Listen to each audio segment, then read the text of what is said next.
Hello, everyone, and welcome to our today's class on creating a killer, simple, high closing presentation. Everybody is muted right now to provide great audio for the recording. But if you have any questions, please enter them in the Q&A box on your screen. Alex and Lou will be answering questions in those. They are both here with us today, so we're hoping to have some great insight for you and some great techniques and tips to help you get started. So we're going to start by doing a couple of quick polls just to kind of get a feeling of for where you guys are. So poll one, and I want you all to be honest. Okay, I know some of you in the class, so I want you to be honest and answer this question. I'm going to give you about 15, 20 seconds to go through and select your answer and try to be as honest as possible with us.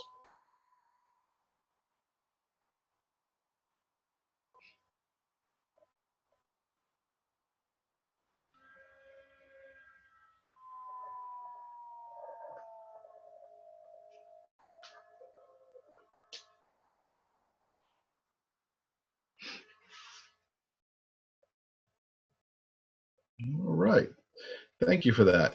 So I'm going to share the results of the poll. All right.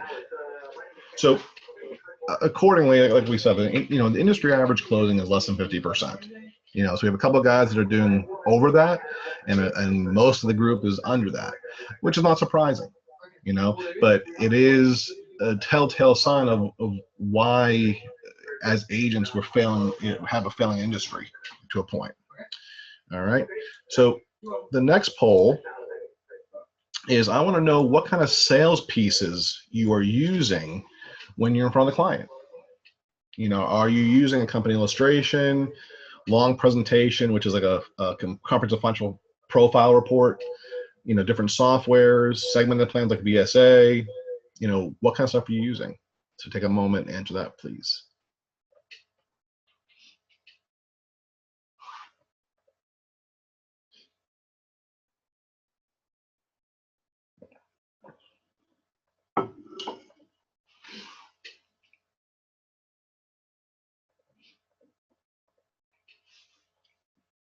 All right, thank you for that.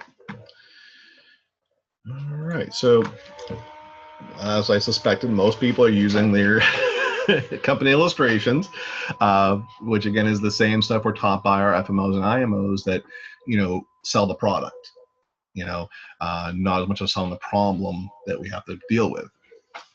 All right, and the last one is a very easy one, and this is just for our information. We're always looking to give you guys timely topics of what kind of class you would like to see. So this is kind of the 4 ideas we had for next month's class or 2 months class from now. And just want to see which one you guys would like to see next or see in the near future.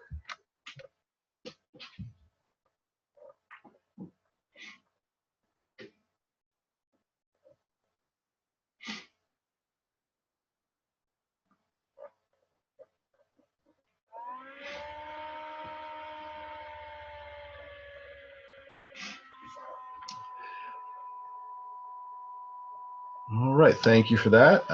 Get most of the votes in. So here are the results. My wife is going to kill me. As you know, my wife, Stacy, is our social media expert.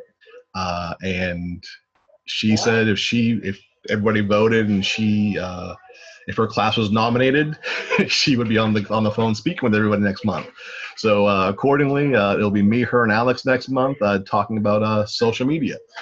So that's great. Thank you. All right. So the reason we ask these questions, especially the first two, is to kind of find out where you guys are. Where everybody is as far as what they're using for presentations, how many sales they're closing. That tells us a lot about what training you received already. Okay. So, of course, we have myself, Jeremy. We have Alex, also in here presenting with us today, answering questions, and Lou, the 9 out of 10 guy extraordinaire, my father, my mentor. Okay, so you have a good group of guys here to help you, get this thing across. Let me skip through that. All right, so why is the average producer closing less than 50%? Why is it that, the IMOs and FMOs are teaching people just sell product, selling a price, selling a benefit, but not selling the solution of a problem.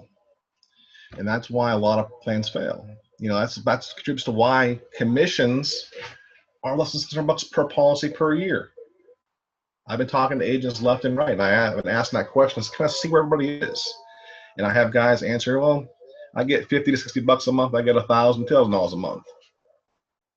But for the majority, it's under $600 per year in commissions. And this is why the average agent makes less than $40,000 a year. I mean, how many cases do you have to write at $600 to make $40,000? And of that $40,000, how much are you spending on the leads and things to go with that? These are all perpetual problems. But we're going to talk about the closing percentage today to help you maximize what you're getting from that. How to maximize the problem solving and the amount of sales you can make. So if you want to make larger sales, you have to realize one thing. Or what would it mean to your family if you could close one additional sale per week? If you could add more to your bottom line, reduce your lead cost because you're closing more efficiently, how much more time and money and can you spend on your family?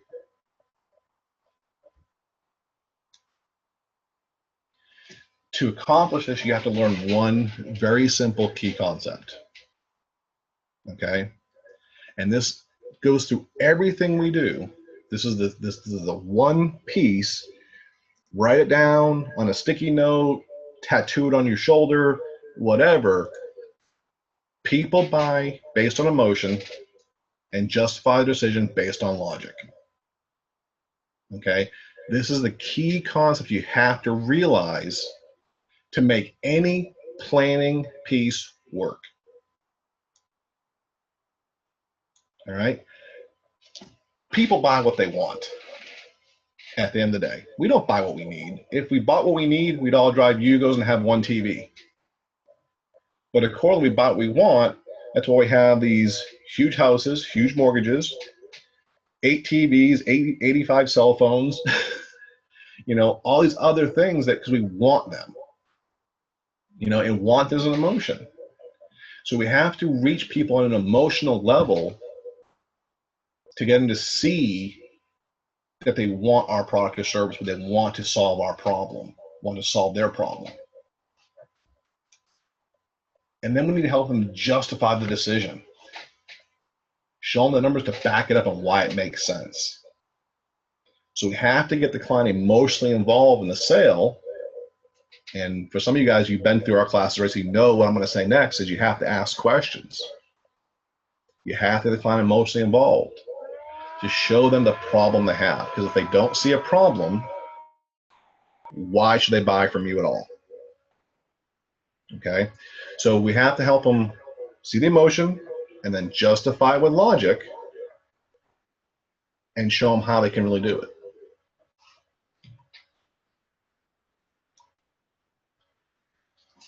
So that's the key concept. That's if you take nothing else from this class, integrate that into your being. People buy based on emotion and justify the decision based on logic. I'll say it 100 more times if I have to. I'm hoping you guys get it. All right. So what we're going to do now, I want to have Lou jump on here with you and review a case. Some of you guys may remember this case, but at all ends, it helps you see the benefit and kind of the top 1,000-foot view of what we're trying to accomplish. And then after he reviews it, we're going to jump in more of the technical aspects of it, calculating the numbers, building the case, and so forth. So, Lou, without further ado, would you like to jump in here and tell him your story? All righty. You want to put it up, Jeremy? Right. Good afternoon, everybody. This is an actual case that we did in 2002, but it's really boils down to the basics of what almost every case is initially with people. I mean, this is not a complicated case. As a matter of fact, most people, when they look at it and realize it, would see that it's the typical person out there that or family that you're going to be talking to. What happened on this was Heather is a school teacher. Brian was working for his father.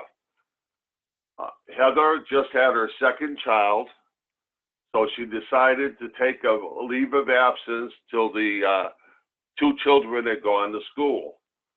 Now, the problem was that their health insurance was from the school system. So when she took a leave of absence, they needed to get more health insurance or get a primary policy. So if you think about what I just said, they're taking a family an income cut for their family of about 40% because she's going to take a leave of absence for teaching, and plus they're going to be incurring medical insurance. So we're talking about them taking really a drastic cut in their incomes, right? So really think about that as we're going through this, is that their income is dramatically lowered. So when most people, agents, believe that they can make a sale in here other than the health insurance that she'd wanted to buy. So anyway, they called Blue Cross Blue Shield of Florida, and the agent was Nick. And Nick went out and sold them the health insurance. And when they got all done selling the health insurance, he says, oh, by the way, if you don't mind me asking, what do you have for life insurance? And Heather pops up, don't even talk to me about life insurance. My mother's with Prime America. I don't believe in anything but term insurance. And Nick didn't know what to do, so he said, thank you very much. Let me get the health insurance issued, and when it gets issued, I'll come back and deliver the policy. Right, so he gets the a month later, whatever, he gets the policy issued, the health insurance, and he gives me a call and says, Lou, would you go out with me on this case? And the reason he called me is because I've been working with the people in his office, Blue Cross Blue Shield, telling them that they can sell life insurance to anybody as long as they ask enough of the right questions. And basically he wanted me to put my money where my mouth was. So I said, yeah, I don't get to go out often on cases because I do so much training and stuff. So I'll go out with you on it.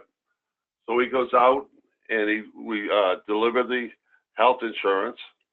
And I said, after he gets all done, I says, if you don't mind, as long as I'm here, I'd like to ask you a few questions. And they looked at me strange, but said, okay. And I says, can I ask, what are you doing about retirement? And basically I went into a fact find.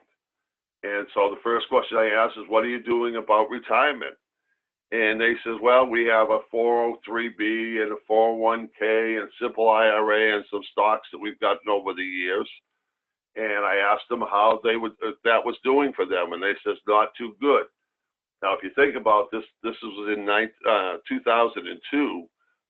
And what happened in 2000? The stock market had a dramatic price correction, right?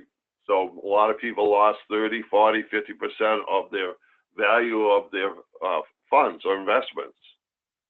And I says, how do you feel about that? And so we got into a discussion about that, how they felt about it. And I asked them, just a bunch of questions to let them talk about it. And they told me, they were very unhappy and so forth. And I asked them if they had their, investment sheets on it, and so I could look it over and give them some ideas. And they said, no, they didn't have anything. I said, well, if you want to get them and give me a call, I'll be happy to review them for you and see if we can stop you from losing any more money. And I said, by the way, if you were going to, oh, never mind. So next thing I said, what do you want to do about, Heather just is taking a leave of absence. So what do you want to do about saving for retirement in the future? And they told me, well, they still wanted to put money away, and we're looking at putting $2,000 a year into a Roth IRA. And I said, based on what's happening, what would you be happy with for a rate of return on that? And they said, if we get 5% on that money, we'll be very happy. And so then I talked about, the kids and what the ages were, and if they were planning on sending them to college, and if they were planning on paying for it. They said, yeah, but right now, with Heather not working, they didn't feel like they could afford to do any right now. And so I went over and I talked to them about what they had for a mortgage on their home and debts and car payments and everything.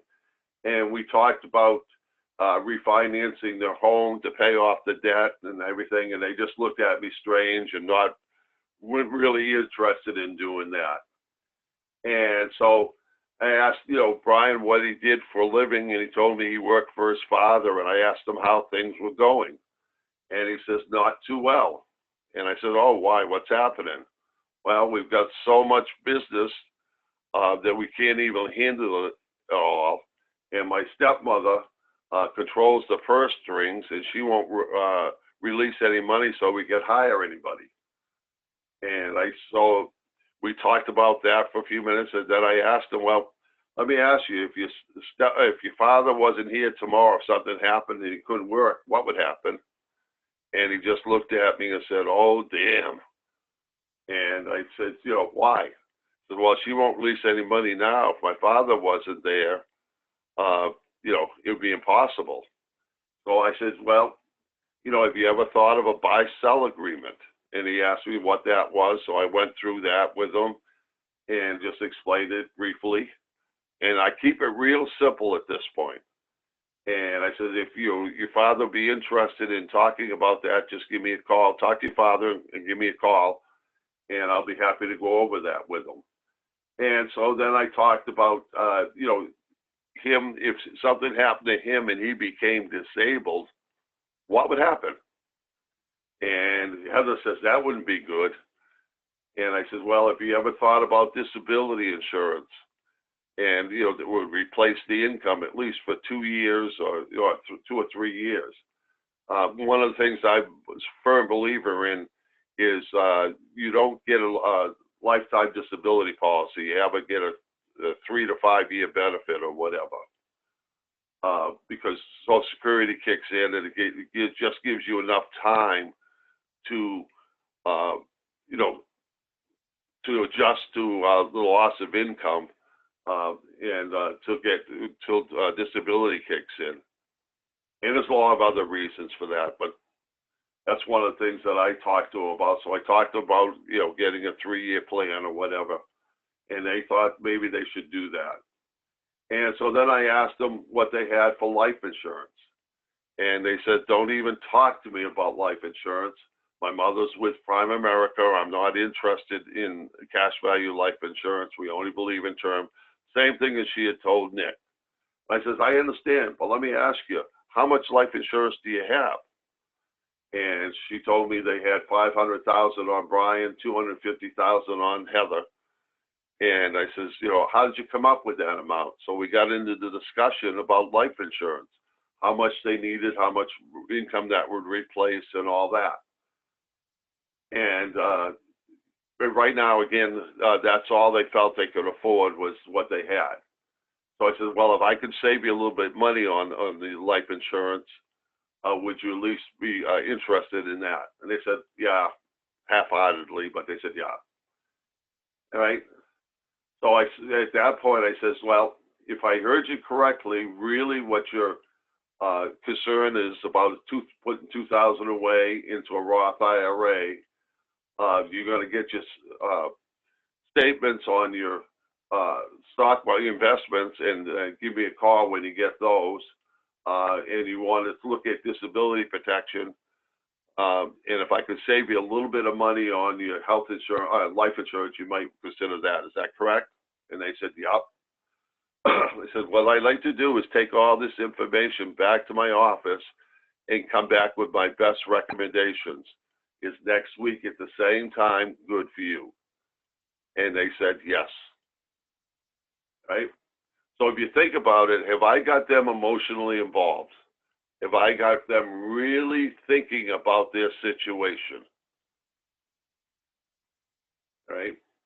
If you think about it, I mean, I didn't talk about product at all, basically just about disability insurance and everything, but not really about investments or life insurance, or try to convince them that whole life or universal life or index universal life was better than term. I didn't get into any of those discussions. I just basically talked and had a conversation, and a real conversation about what they wanted, what their concerns were. And that's all you should be doing on the first appointment, is just helping them to understand their problems, right? So now I go back to the office, and this is what I type up for everybody, right? I want to show them that I was really listening to them and understood their problems, and I wanted to show them I was a professional. I mean, most agents, when they go back, are just presenting with an illustration, showing them what they should buy, and not reviewing what you talked about. And even if, you're using software and everything else, does it really show them what you talked about? And the important part is that when you go back, you want to take this and go over it again so you get them in the same emotional state as when you left. If you don't do that and just present a solution, things might have changed. They're not, in the same, they're not emotionally involved anymore. It's been a week, so, it makes it much tougher to sell them. The other point is, you notice that I'm always making this a 2-call interview. If you try to sell on the first call, you're going to end up with a much smaller sale. That's the biggest reason people are only getting $600 to $1,000 in commissions per sale, is because they're trying to close on the first meeting. And now that sets you up as a salesperson rather than as an advisor. Right? Do you get that? You want to become the advisor, the expert that is out there helping them. And you want them to see that you're there to help them and not just to make a sale. Right. So now I got this all typed up, and I got a second sheet that it's going to be in my presentation, which I'll go over in a few minutes. All right. But when I go back to them, I present this to them. I give them each a copy of this. Well, I don't give it to them initially. I go over the copy I have and go over it with them. And I want them to get back in the same emotional state. So I say, when I was here last, we talked about saving for retirement. You said that you wanted to put $2,000 away into a Roth IRA, and if you get 5% on that money, you'd be very happy. Is that right? And they said, yeah. And we talked about family protection, $500,000 on Brian, $250 on you. You felt that that's all you could afford right now, but you said if we could save you a little bit of money, you'd be consider it, right? And they said, yep. And then we talked about the stock market losses. Did you get your statements on your investments? And they said, nope. We called and they said it would take a month to get them. Well, you know that that's illegal, but anyway, they were just, we're holding them up. So I said, well, as soon as you get them, give me a call and I'll be happy to go over them with you. And the other thing we talked about was disability insurance. if something were to happen to Brian, he fell off a ladder at work or whatever, you know, to at least give you an income until Social Security kicked in and make adjustments and so forth, right? The other thing we talked about was saving for college. And right now, you definitely want to start saving for college, but right now you feel like you can't afford it, right? Yeah. And then we talked about refinancing your home to reduce your debt and save your money on income taxes and stuff. And you weren't sure you wanted to do that. All right. Oh, Brian, did you get a chance to talk to your father about the buy-sell agreement? And he says, yep, I did. I says, what happened? And he goes, well, I talked to my father. He thought it was a great idea. We talked to my stepmother, and she said, no way. So I quit my job. At this point, I look over at Nick, and I'm thinking to myself, okay, this case is down the tubes. You know, and he says, you know, but no, he says, I want to thank you very much. And Heather said that I want to thank you too. I said, okay, what are you going to do? He says, well, I've already done it. I'm going to go back to nursing. He says, and Heather says, hey, I didn't realize how much stress he was on underneath the job with his stepmother and stuff. So, yeah, he's going to go back to nursing. And actually, we're going to be able to get health insurance in 6 months through there. And, you know, he's actually, and Brian says, yeah, actually, I'm going to be making a little bit less, but because I don't have the expenses that my stepmother wouldn't pay for, we're actually going to come out a little bit ahead. So then I go through and I went through the assumptions here, and you know, Brian's age and so forth, and Brian is a smoker, and then we talked about the needs overview and what they needed, and you know, the stuff I just talked about up here, and you know, just go putting it in detail. All right. So now I get all through this. Have I got them emotionally involved? I do, don't I? You know, they're really thinking about what we talked about the last time and what we went over this time. So I got them back pretty much in the same emotional state as when I left. And even though the situation had changed, it's going to work to our advantage in this case. All right, so if we can go to the next page, Jeremy. All right. Now, what I normally do here is just show them the current insurance and savings options. And I don't show them the rest of it. I just want them to show them the current options. And I said, right now, you got 20-year term, and on Brian for $500,000. You're paying $825 a year for that. So over the next 20 years, you're going to spend $16,500. And at the end of 20 years, because it is term insurance, your term insurance ends and there's no cash value. All right? Heather, you're spending $195 on $250,000 of life insurance. Over the next 20 years, you're going to spend $3,900. And again, because it's term insurance, the term insurance ends and there's no cash value. And if you put $2,000 away into a Roth IRA, there's no death benefit other than the cash value that's building in it. But at the end of 40 years, you're going to put in 20 years, you're going to put in $40,000. And at 5%, which is what they said they thought they would be happy with for return, it's going to be worth $69,438. But if you think about it, totally between the life insurance and the Roth IRA, you're going to spend $3,020. You're going to have $750,000 of life insurance between the two of you. So at the end of 20 years, you're going to spend $60,000, and it's going to be worth $69,438. Now, if that's what you want to do, that's fine. Well, let me show you what I think is a better way. All right, we're going to take by this, spend the exact same amount of money $3,020, and we're going to get an indexed life. All right, we're going to have $500,000 on you, Brian, $250 on you, Heather. Over the next 20 years, you're going to spend the exact same amount, $60,400. The difference is this is going to be worth almost $87,000. So instead of making $9,000, you're going to make almost $27,000. Now, which one makes more sense to you? What one do you think they took?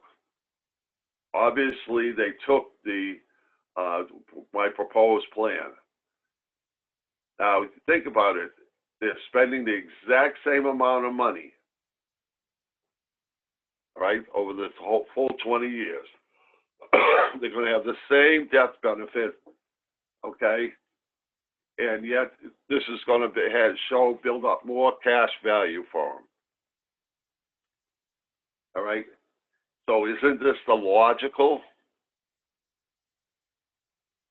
This is the logic behind it.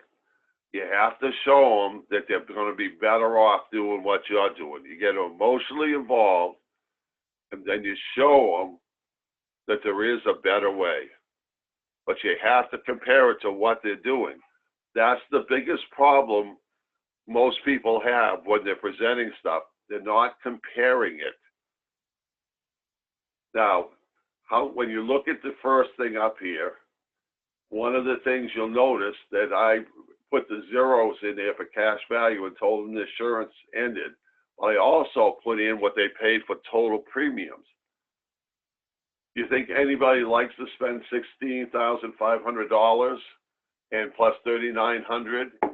So spend $40,000, I'm sorry, a little over $20,000 and not get anything back? You think that's opens their eyes a little bit? So everything on here we do for a reason. And again, what we're always trying to do is use the same amount of cash that they're spending.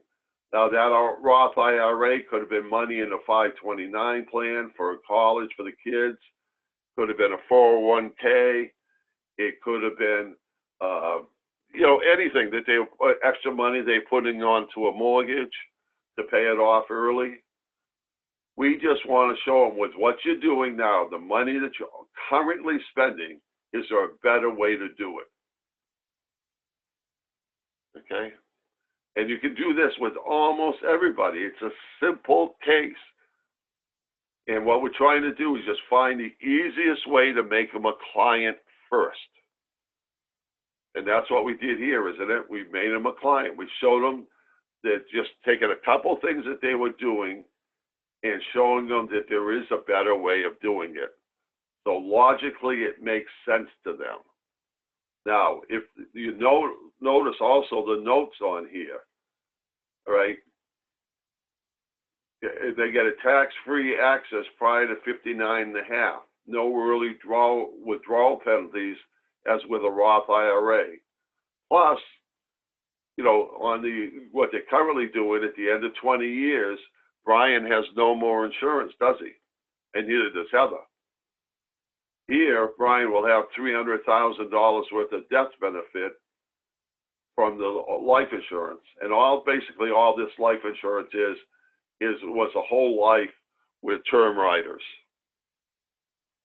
And so the term riders we stop the term riders at 20 years, and Brian has a death benefit of the base policy of $300,000. So all we do is just blended term with a permanent plan. Now that could have been separate term policies. In this case, we just use term riders, but it doesn't matter. You can just by basing or buying a permanent plan, it's going to be $100,000 or $400,000 worth of term, and depending on how you blend it is how much cash value you get in there. So the less permanent you have and more term, basically you'll build up more cash value, especially if you're overfunding the permanent plan. Now, what would most agents have made for commission on this case, just on this portion? If most agents wouldn't have got a life insurance sale out of it, would they? So they would have just made a commission on the $2,000 Roth IRA, so they might have made $100 or whatever. Here, the agent made almost $3,000 by selling the permanent plan. Now, think about it. When we talked earlier, and I talked to Motius, the average case is around $3,000. Now, is this a very simple plan? It's not complicated, is it? And it's something that almost everybody, when you do this, and you help them to find the money, reposition what they're doing, you can come up with a $3,000 commission. If you just did one of those a week, just one a week, how much money would you make? About $150,000 a year. If you did 2 a week, how much money would you make? Almost $300,000, right? Now, isn't that a lot better than selling a $600 policy? You'd have to sell 5 policies to equal just this one, wouldn't you? All right. So now they agreed with this and that they wanted to buy the life insurance. And so now I go down and talk to them about the disability insurance. And I just told Brian that it was going to be about $812 a year or about $70 a month for a 2-year plan, 60-day elimination period. And they both go, yep. Okay. Why did they say yes? Because I had already proved to them that I was working in their best interest. They trusted me, and I already showed them that logically how much better off they would be by following our plan. Now, if you did this with every one of your clients, would it improve your closing ratio? And I can tell you the answer is yes. I mean, I've been doing this for over 30 years. Jeremy can tell you about Don Zaver and a few other agents that they were closing, lucky if they're closing 1 out of 10. And just by going to this type of plan or presentation, he started closing 50, 60, 70% of his cases. Now, that's a huge difference, isn't it? Now, if that's all there was to this case, all right, if that's all the commission the agent made was $3,000, that would be pretty good, wouldn't it? Well, let me tell you the rest of the story. About a month later, we were in my wife and I were in a restaurant going to dinner, and this couple walks up to us and says, "How you doing, Lou?" And I said, "I'm doing great. How you doing?" And, after a few seconds, Heather says, "You don't even know who I am, do you?" And I says, "No." And I smiled. And she says, "I'm Heather." I said, "Oh, my God, Heather and Brian, how are you? How's the baby doing?" So she knew I remembered her and stuff. And she told me they're doing good. She's finally said, she's told me she got her statements finally. And could we get together, next week and review the statements? And I said, "Yep." Okay. And she says, "Oh, by the way, we want to buy you dinner." And I says, "Oh, no, you don't need to do that." She says, "Yeah, we really want to buy you dinner. We want to thank you so much for what you've done and helped us." So anyway, I go out there. It's set up an appointment. We go out there the following week. And we ended up going over the statements. We ended up taking those 401k and everything, changing them to IRAs. Some of it was fixed, some of it was indexed. And over the next 6 months, the agent made another $13,000 on this. They actually ended up refinancing. We ended up taking a permanent plan out on Heather. And get rid of most of the term on him, because as long as you do it within 3 to 6 months, you can do it without any additional underwriting and stuff. So for a case that most agents might have made $100 on, this agent made $15,000 on it total. All right. And it's simple. It isn't that complicated. Okay? All right. Does anybody have any questions? Yeah, we do have one question, came through the Q&A. How critical is the value over the 344,000? Is it over a 5% return? And the answer to that question is yes. I mean, this policy is illustrated, I think it was a little over 7%. It was an indexed whole life.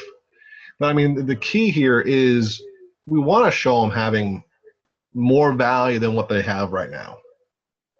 You know, we want to, you know, if you put $2,000 away in your Roth, you're going to have 201,000. Doing the same $3,000 total, you're going to have 344. Which way makes more sense to you? So really, it's not the rate of return, but it's showing them how much better that money is working for them. Yep. That's the key. Just got to show them that you're beating what they're doing. We could have gone tax-free income on this and all sorts of other stuff. But again, you want to keep it simple. The simpler you make it, the better. Great. Thank you for that, Mr. Liu. All right. So do we have, before we jump in the next part, do we have any more questions we need to get answered before we head into the technical stuff?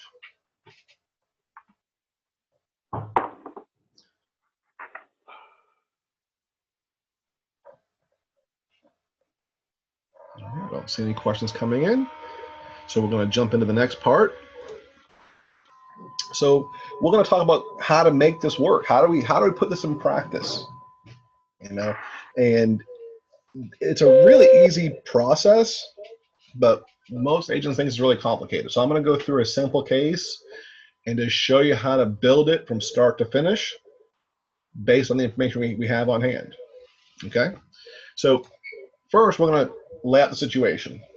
And a typical situation, and that's also the norm of an average family. So we have a family, a husband and wife, both 35, 2 kids, getting a tax refund each year, about $3,100.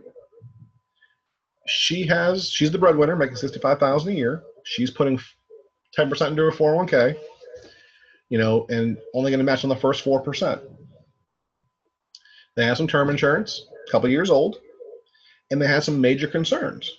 You know, one was saving for retirement, you know, worry about a market correction, and having this term life insurance. You know, they were worried about these things. You know, so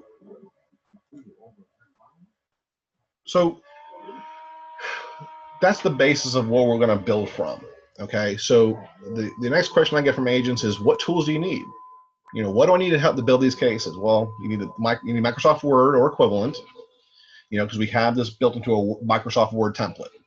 Okay, you're going to need Microsoft Excel or equivalent, Open Office Calculator, or some kind of data spreadsheet software to run the software. I'm going to give you as a free gift today. The IPS Financial Solutions Calculator, which was one of the free gifts, and then you're going to need your insurance company's illustration software. That's it. You don't need anything else. You won't need those high-fangled, you know, financial calculator or the income planning softwares and all kinds of other mumbo jumbo. That's very expensive. You know, Wealth in Motion, Circle of Wealth, is all expensive tools, and they have their place.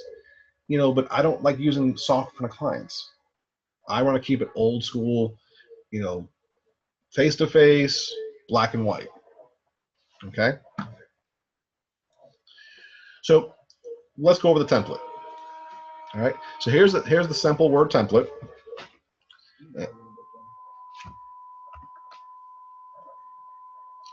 All right. So you can customize this a lot of different ways. You can change the image on the front. You can change where it says future planning summary to financial planning summary, mortgage planning summary, whatever you want to title your report to and kind of dedicate it to that specific concept you're using or whatnot. All right, you have who it's presented by, and then you have the basics, clients' names. The data was presented. Okay. All right. So thinking about what we know of these clients, okay, and what we went over the previous thing, they had some serious concerns. So as often as you can, you want to put their concerns in use their words.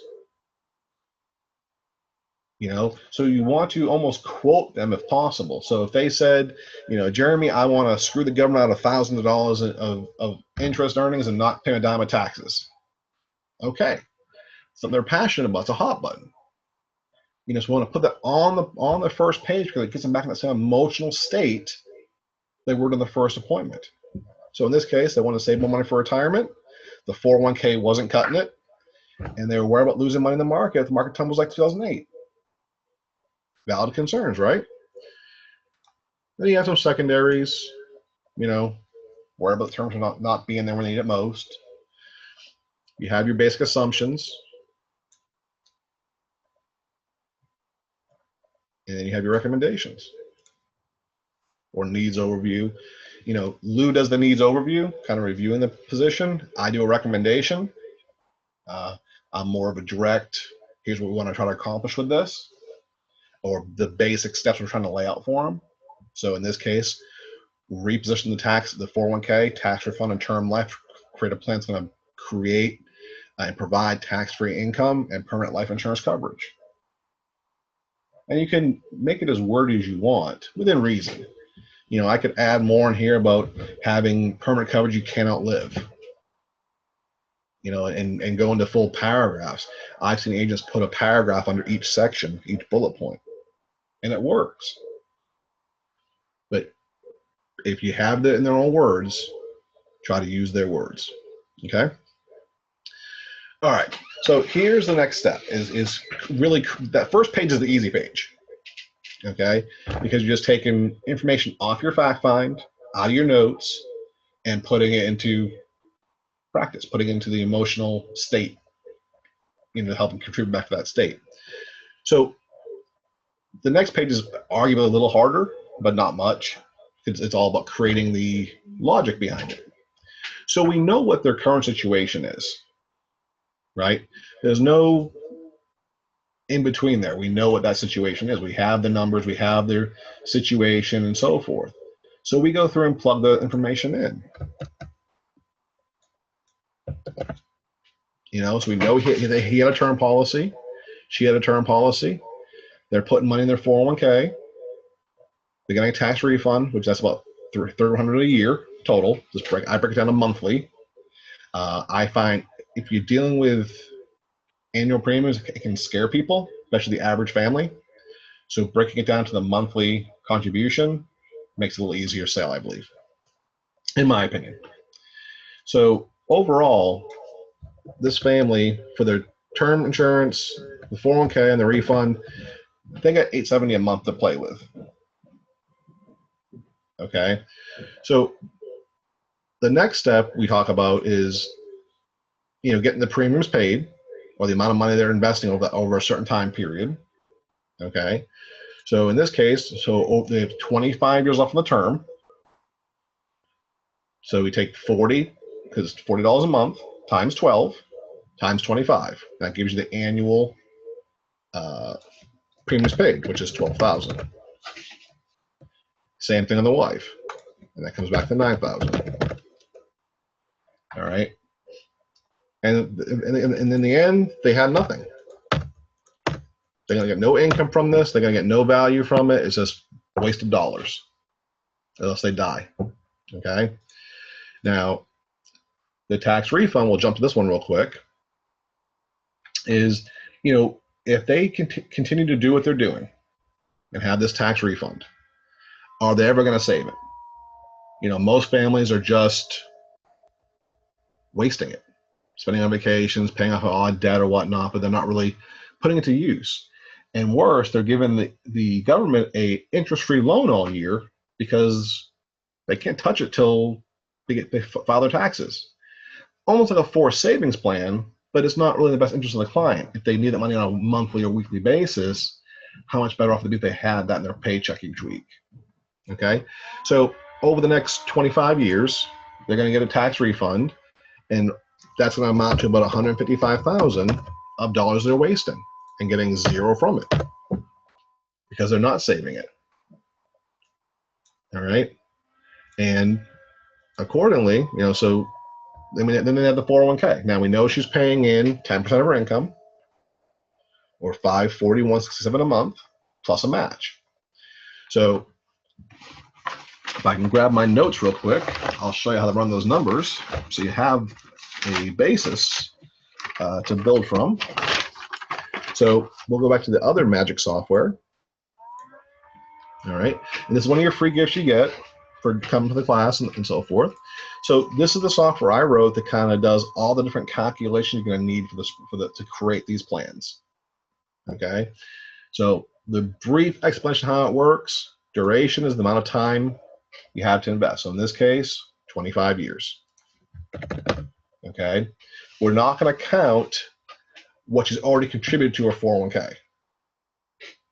Okay, the reason you can, but we want to focus on the contributions without really going to the balance. Now, on a lot of cases I write and work with agents, I'll use that balance to show them additional income streams.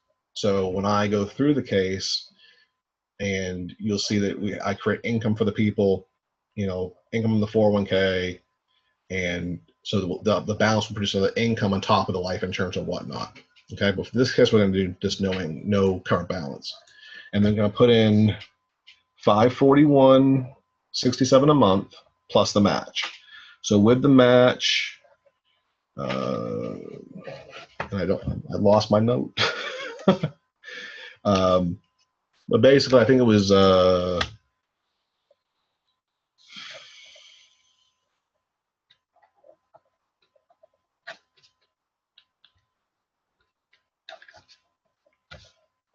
it's $5,400 a year. I know that. All right. So $5,400 a year. That's my math guy's not chiming in the background here.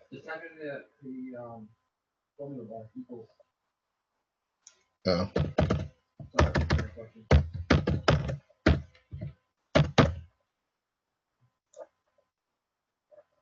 That can't be right. No, that's the previous one. Sorry.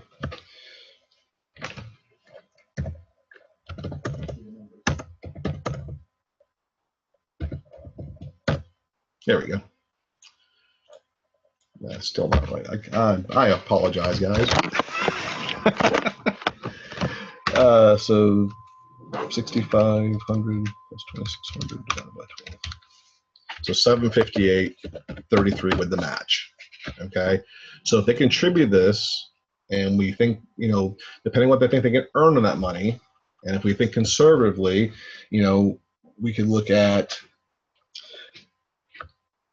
I try to illustrate everything at 7% as far as money in the market minus the fees. So if they're in a mutual fund, in a 401k, they have additional fees from mutual funds and so forth. So if they earn 7, they're really netting 4 at the end. Okay. So over the next 25 years, if they can earn 7% before fees, 4% after fees, they'll have 391,000 and change. Okay. So if we go back to the other sheet, there's a little flipping back and forth between the two softwares, but not too terribly bad. So let me go over this real quick too, I guess, while I'm here. All right. So when we illustrate income, when I illustrate income from a plan, from a 401k, okay, everybody's heard the 4% rule, right? Which is if you take 4% from your money at risk as income, and only 4%, you have an 80% chance of not running out of money. Now, accordingly, times have changed. That number has gone from 4 down to about, I think, 2.75% now. But nonetheless, I think if people can average 4%, which is conservative return, they won't run out of money. They'll be pretty good. Okay. So as far as taking income from these assets, I take interest only. I want to preserve the base as much as possible. All right. So that means they can get about 15. She can get about 15,000.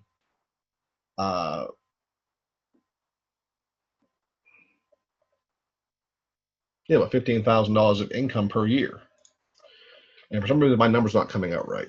So I have it pre-done. So I'm going to pop this over from the other presentation.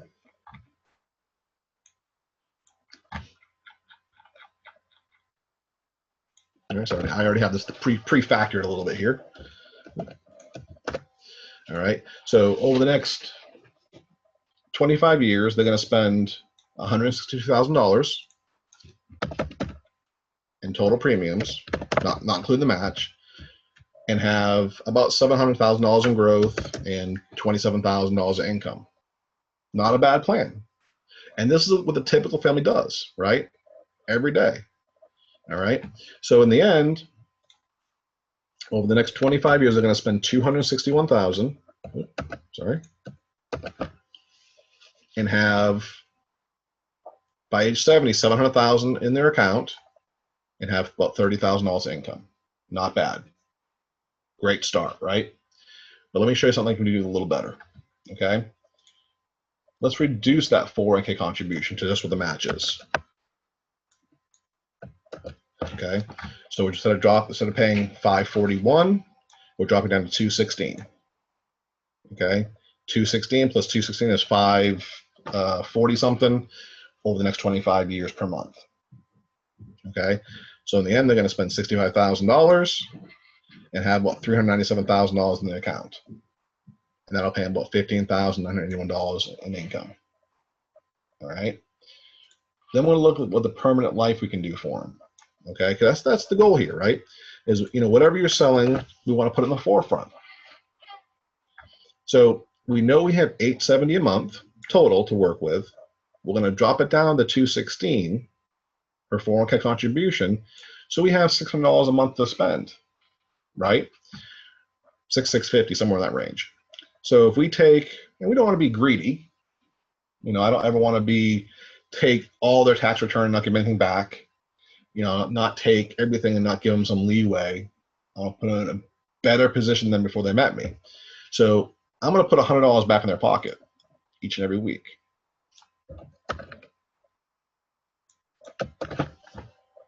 Okay, or each and every month. That way they won't have to rely on the credit cards. They can still put some money away for their future, in their savings account for emergency fund and so forth. Okay, so we have $550 a month to create the illustrations with. And this is where you go to your handy dandy company illustration software and put in the information in. So I do a base level solves. I sell IUL. Okay, so I do a min face max cash solve for $300 a month. So they're going to spend $300 a month for $277,000 death benefit, so more than they had in term insurance. Not a whole lot more, but it's a start. They're going to spend $90,000 and have about $400 by the time they turn 70. And same thing for her.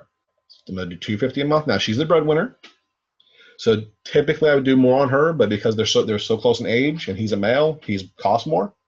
So I want to make it so they both had at least $250,000 of coverage. So you got to blend it a little bit to make it work.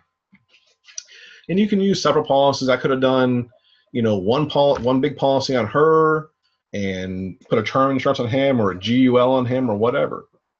But I try to break it up as even as possible, even though she's the breadwinner, she makes more income. He's making like $45,000. So it's a small gap there, but they both need the insurance. Okay. So end of the day, spending $550, we're going to have create about $74,000 in new income for them. So in the end, we've covered their goals. Same $870 a month they're spending now. Same amount of premiums paid. So we just about doubled, well, not quite doubled, but real close to it, the amount of cash they'll accumulate by putting these assets to work for them that previously weren't working. And we've completely overhauled their income, and majority is going to be tax-free for them. So which plan makes more sense? You know, a lot of these things become very common sense at that point, is looking at it and say, yeah, you know, why would I want to keep doing what I'm doing, spend the same 870, don't have nothing to show for it? We're doing this way, I'm getting money back in my pocket on a monthly basis. I'm going to accumulate well over $1 million, and I'm going to have close to the income I'm going to have right now. I'm going to get 115,000 combined, or 110,000 right now. We're going to show them how to make 90,000. How much better they're going to be for working with us. Now, again, I'll say this to make sure that this product right here, and I've coached some of you guys over time, you've probably heard me say this, the product doesn't matter. I don't care if this is index life. I don't care if this is whole life. It doesn't matter. Because if either way, if both policies are sold properly, you know, max funded, you know, whole life with PUAs and IULs up to the MAC guidelines, both policies are going to run considerably well. Because I don't care, and we can argue about this all day long, but illustrations are all lies. It doesn't matter what side of the fence you're on. It's going to be a little more or a little less than what they're showing. That's it. All right. So I hope this kind of puts that in perspective of how simple this is to create when you have the right tools in front of you to do it. I didn't have my calculator with me, sorry. But this goes through and makes it really simple to present.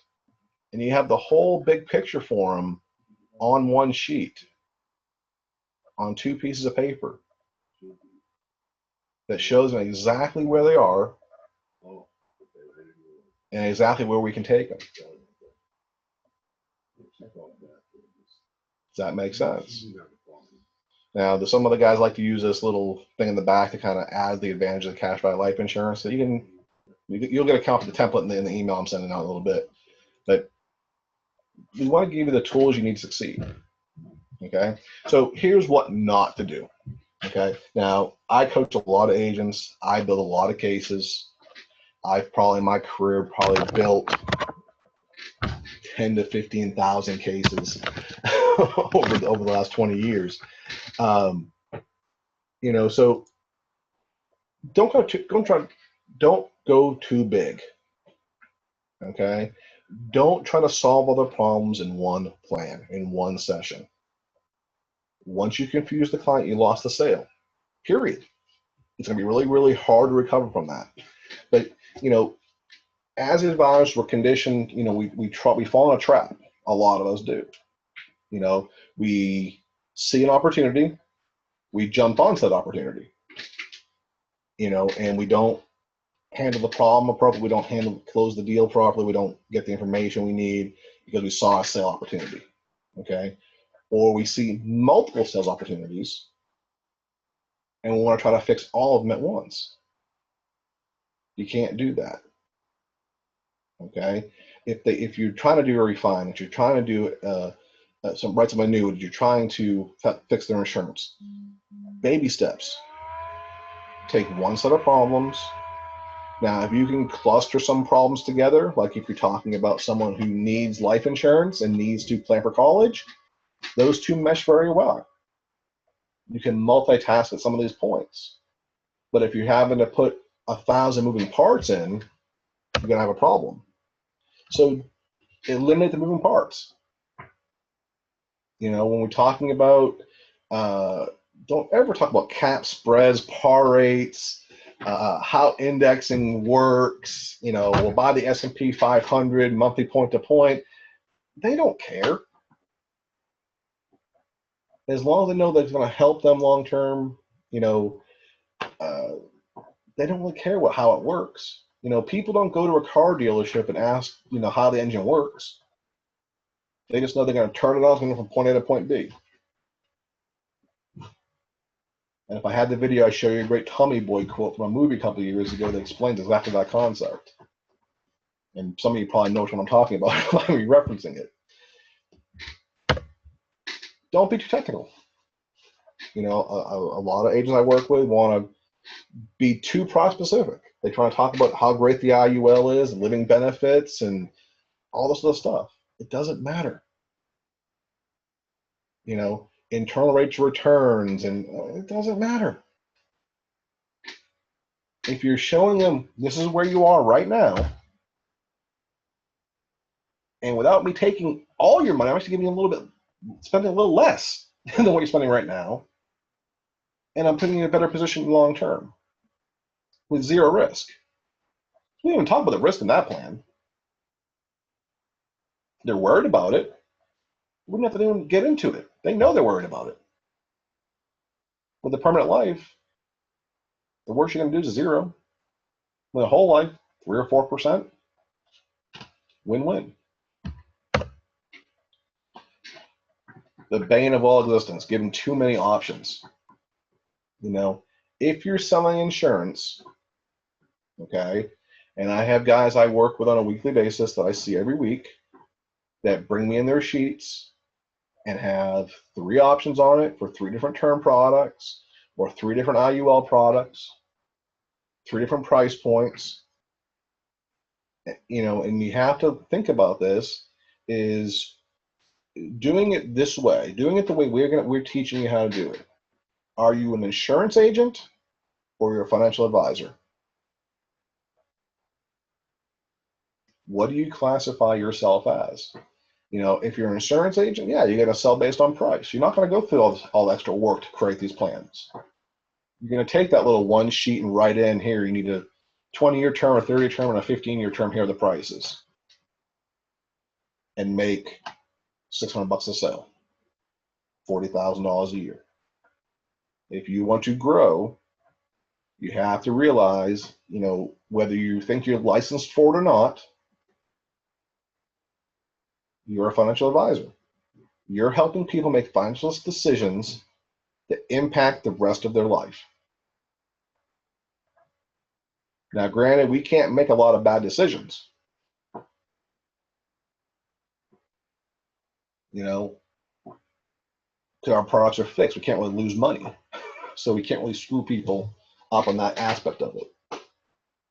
But we are financial advisors. We're helping people make decisions that can impact how their kids go to school, how they retire, how they handle their debts, their incomes, their ability to work.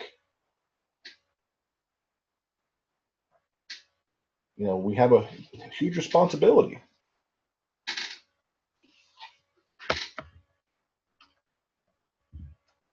I'll repeat again. Once you confuse the prospect, you've lost the sale.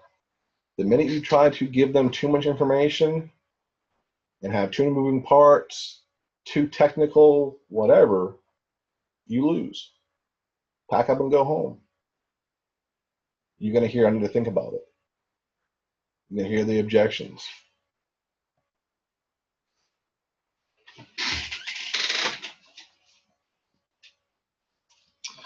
Okay, so I just had a note pop up. I have some questions I need to answer. So I'm going to go back a slide here and pull that case back up.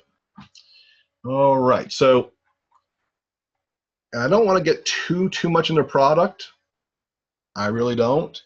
But I'll go through this really quickly, just kind of give you an overview of how this works, top 1,000-foot view. Okay, so somebody asked, how can you take out $40,000 a year from 70 to 100 if his balance is only 389,000? Okay, so in some of the whole lives, or all the whole lives, and a lot of the IUL products out there, you have what they call a variable loan strategy. Okay, and what that allows you to do is, rather than taking the money directly from your cash value, so if you have 39, you pull up 40, you have 349, right? Doesn't work this way with IUL. You're taking it from the company's assets. You're paying an interest rate back. Okay, so if you pull up 40,000, okay, they're going to charge you 5% on that amount per year. Okay, now the how this really works and how it really makes the IUL really beneficial to the client is you're creating growth on money you've already spent. Okay, so your 389 is still in your policy, earning that 4 to 12%. So in my policy, I personally average over 7% the last 20 years. Okay. So if I'm paying 5 on the note and I'm earning 7, I'm creating a 2% spread on money I've already spent. So over time, my policy can pay out a lot more income, taking a lot, because we have a lot more money invested long term. Where with a whole life, we're taking direct or indirect, taking money out of the policy, out of the company's policy, or whatnot. So there's some different things you can get into, but that's something we can talk about on another day or another call. If you have any questions, email me that, and I can go through an hour spiel on why it works. Okay. All right. Another question we had come through real quickly, Jeremy, before you get into before you go on. Another thing too, on your illustration software for the income that you generate from the policy, it'll usually solve that number for you. Mm-hmm. So it's not a number that we came up with; it's a number that the illustration software gave us. Yeah, based on the current caps. As we talk with technical stuff, but with you guys, I can talk about technical stuff. So it's about how the internal policy works, the caps, the rates, the guidelines we have to follow through the NAIC and so forth to distribute, to tell us how much we can pull out on a safe basis or safer basis. Okay. All right. Someone asked, you said, do not make complicated. How can you explain the details of the technicals? You don't have to. The only time I show an illustration, okay, and the other part of this question, I'll take a step back and answer the whole question at once here. So technicals like cash values, etc., shown on the recommendation and the details. These values are protected and not guaranteed. Do we need to disclose this to clients, or can those values be more conservative?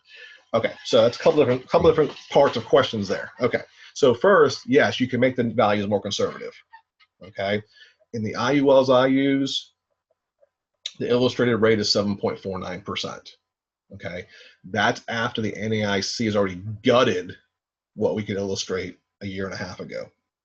Okay. They put 2 different changes in the last year and a half. One, based on your cap, you only show a certain amount of earnings potential based on the index rate. 2, you can't show a spread higher than 1% over the illustrated rate for loans. Okay, so with that being said, they've cut the power down of what we were showing, because the companies I were using, based on our caps and so forth and back testing, we had rates in the 8s to 8.5s. Now, I never showed that high because that says you don't do that. That's back to the old 1980s, 1970s UL EF Hutton days where they're illustrating 14 and 15%. But knowing what I've done in my policy personally of 7.5% with lower caps, so I have my policy a lot older. My cap's only 10%. My new company has a cap of 13. So 7.5, 7.49, easily be attainable. Okay, but so you can make it more conservative. So that's what I was saying. But back when we were showing 8.5, I was cutting them down by a full percentage to show them at 7.5, where I was comfortable. So you can make that more conservative as you see fit. Okay. Now, the second part of the question is, how do you show the guaranteed and non-guaranteed values? Okay. So when I'm doing a plan, because I have my clients sign the illustration. When I visit, when I have, sorry.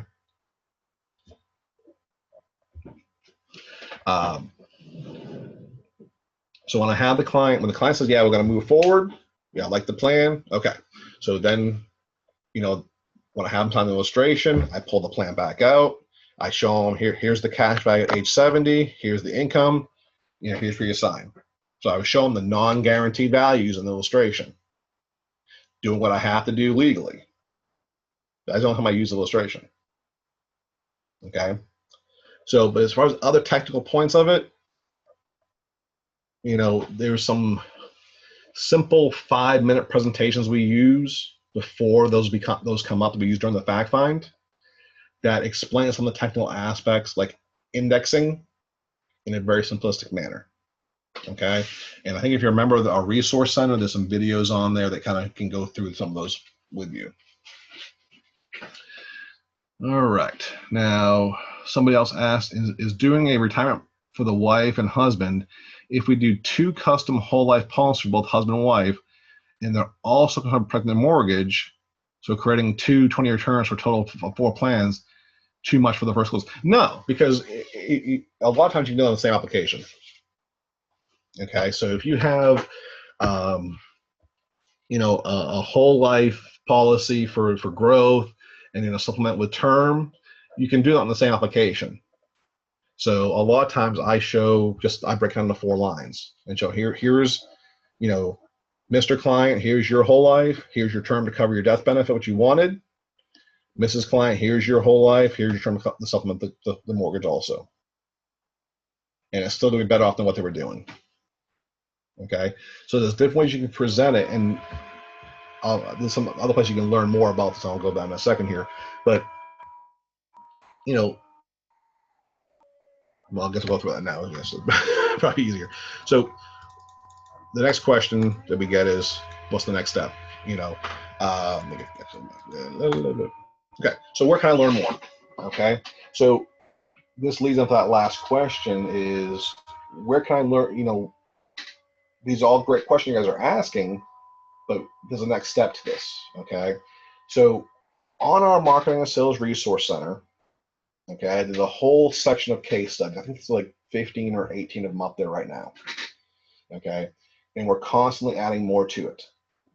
Okay, so you don't have to guess. You go on there, you look at a few case studies, you get inspired, you come up with a case.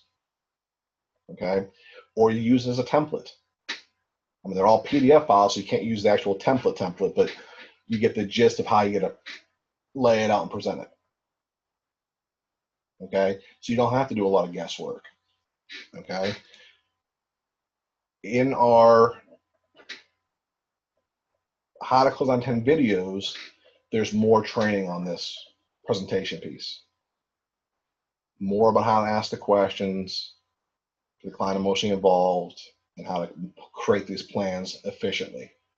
Okay, now anybody who's bought a system in the past 3 months, while you're in your coaching period with your system, you get 3 or 4 case preps to help you get started. Okay, so you can call me or Alex. We'll go through the fact find with you, help you identify the emotional points, and create the presentation working side by side like we're doing now on Zoom. And we'll show you how to build it so you can watch us build the case. So you can watch us do the calculations so you can fully grasp it. You know, so we do 1 or 2 together, you do your 3rd and your 4th, and we cross check to make sure you get the concept down. Okay. There's another option. You can let us do it for you. Now, this isn't for everybody, you know, and I only have 2 spots available right now, but we have our platinum mentoring package. Okay, that goes through, you know, and what we actually do is help you build every single one of your cases. Okay, from the ground up. So you submit your fact find, we go through it, we help you find the money. If you want to be involved in the process, you can be. If you want to work side by side, you can be. Most of the guys I have just say, hey, Jeremy, here's my fact find, make me a case. Okay, and we do it with your companies, not ours. We're not an FMO, not an IMO, not a recruiter of any kind. We don't want your commissions. We want to show you how to do this, how you can make money. Okay, so with you get the resource center, the customized newsletters, and have me create cases for you. Now, not to blow our horn, toot our whistle, whatever, the agents we work with on closing these cases, we have a 97% closing ratio. We don't lose very many. Okay, I've been doing this for 20 years. I've seen just about every style, size, problem you can have in cases, and I can come up with something for them. I don't miss very many things. You know, this is probably, and I hope you can tell, this is my passion. You know, Lou's the marketing guy. He wants to help you guys learn how to sell. I want to help you guys make money. I want to help you guys create really cool presentations, really simple presentations that close every single time. All right. Now, I only have 2 spots available right now. I had 2 guys drop off, but it is $300 a month, $400 a month. Okay. But we do, if once the 2 spots will we'll have a waiting list again, and that does get kind of long. You can take advantage of it pretty quick. All right. So now that we've talked about all the money stuff, I guess, let's talk about the next step. So once you create the presentation, what's your next step? What do you do from there? Well, of course, you know, anytime you get stuck on a plan, okay, you need a little guidance. You know, like I have a lady I work with named Audrey up in Massachusetts, and every time she does a case, okay, she sends me the presentation piece for us to review. Okay, she'll send me the fact find and the case, say, Jeremy, did I miss anything? And I have no problem reviewing those once in a while. Or if you have a really tough case, you're just unsure of, don't know what to do, call me. If I can't do the case for you, you know, I can point in the right direction at least. Okay, I have no problem doing that. All right. So once you create the presentation, next step is present it to the prospect. Don't be shy. Okay. Now, you can be the world's worst presenter, worst salesman, and you're going to close a lot of sales because you're making it black and white, super simple. Go line by line with them, just like Lou did. Here's your terms. Here's your term. Here's your Roth IRA. That's where you currently are. You're spending $3,020 a year to have $70,000. But let me show you something a little different. Go line by line with them. Take it slow. Don't rush. You know, a lot of us, we get excited. Me and Alex in particularly, we get excited. We start talking really, really, really fast. And I know Brad's on the call, and he can probably tell you that I get going sometimes, and it's hard to slow me down. Okay. You don't need any closing techniques. Use fancy high pressure closes, T-charts, none of that stuff. Mr. and Mrs. Smith, based on what I showed you, which plan makes more sense to you? Where you are now, what I can do a little differently. And then you just stop. You just be quiet and wait for their answer.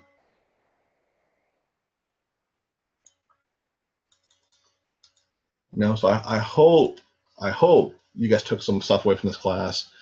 And I think the one thing, and I'll reiterate it again, you know, use the presentation. It's really simple. You know, I have guys who've been in business 2 weeks to guys who've been in the business 40 plus years that do this on every single case. And they close monster sales. Anywhere from, I've closed cases for $100 a month using this. I've closed cases for $5,000 a month using this. And this is the life side of it. You know, you can do this with any products you want to sell. It's all about comparing where they are versus comparing where you can get them. So if you're doing med sups, you're laying up the table a little differently. Here's your plan. Here's your monthly premium for the cost of the plan. Here's your co-pays for doctors, specialists. I don't know how Medicare works, so I'm just shooting from the hip, but you can do with anything, and just comparing apples to apples. Pocket A to pocket B, that's all you're comparing. You know, so you're doing something with annuities. You know, when you're moving money from someone's IRA, you want to move it to an annuity and create income for them. Same presentation. You want to sell DI insurance versus their group DI, long-term care. Doesn't matter. It's all going to end the same way. This is where you are right now. This is where we can take you.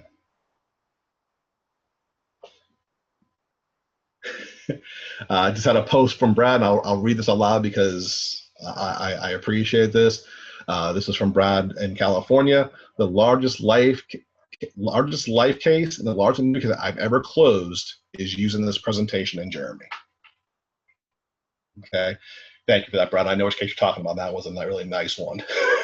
So, with that being said, that's all I have today. But remember one thing, and I'll say it again. I said it probably 10 times already. Remember that people buy based on emotion and justify the decision based on logic. Okay. So remember that in all things you do. Every time you're trying to help people, remember that. All right. So I'm gonna shut up now. And if anybody has any questions, please type them in the chat, type them in the Q&A section. We have about 5 or 10 minutes to answer some questions. If we don't have any questions, then I'll be sending out the free gifts, the templates, the recording, all that stuff. And if you have any questions, need any help, stuck on a case, call me and Alex. We are here to help. I can't spend a lot of time doing free cases. We are in a business to make money. We're trying to help people. We got to make a living too. But if I can help you, if I possibly can help you, or Alex can probably help you, we will bend the rules. We bend over backwards to help everybody we can. All right. Okay. So, Brad, I am not sure. I don't have a Mac to test it on, but usually, so the question was, can I use the calculator on the Mac now? And I'm hoping so, because if you have a Windows emulator on your Mac, you should be able to, or Excel emulator. If not, I'm gonna try to make an online version of my software. I gotta hire a guy to do it though. So if it doesn't work on the Mac, let me know. I'll send it to you anyways. If it doesn't, let me know. We'll figure something out, either how to make it work or another alternative.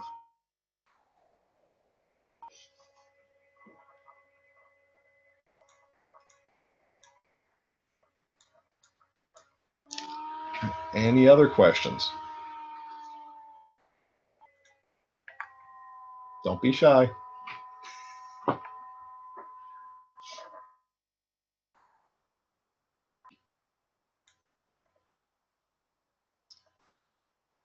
All right. Well, I thank you all for attending. We really appreciate you guys taking the time out of your day to come sit with us. I'm hoping, I know, I'm not hoping, I know you learned something today. But if you have any questions, need a little help kicking the butt, call me, call Alex, and we'll help you. All right. If there's no more questions, everybody, make it a great day.